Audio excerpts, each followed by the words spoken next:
Alors que cette femme flotte à la surface de l'eau, elle retient son souffle. Elle ne sait pas combien de temps il s'est écoulé avant d'être finalement ramené sur la rive.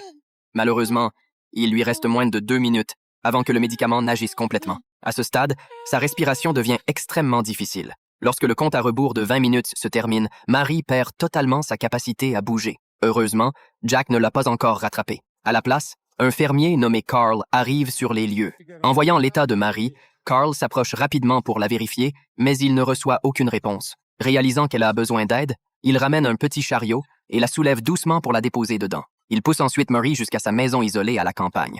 Une fois arrivé là-bas, Carl a l'intention de contacter les autorités. Cependant, juste au moment où il s'apprête à appeler, Jack frappe à sa porte. Jack Song prétend que sa femme a eu un accident et a disparu, mais Carl ne le croit pas. Au lieu de cela, il retourne à l'intérieur, décidé à signaler la situation, car il ne peut pas être sûr que Jack dit la vérité, ou si quelque chose de bien pire est en jeu. Avant que Carl ne puisse agir, Jack entre de force dans la maison.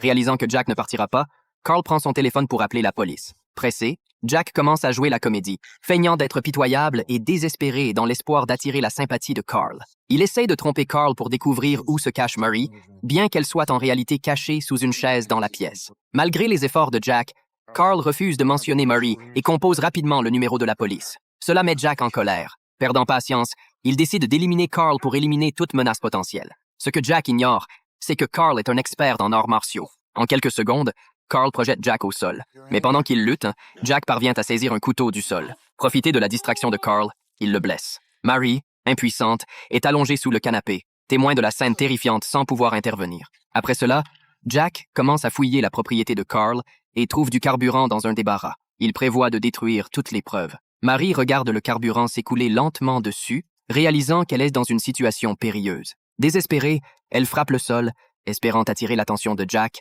mais il ne remarque pas. À ce moment-là, la main de Marie effleure la corde du rideau.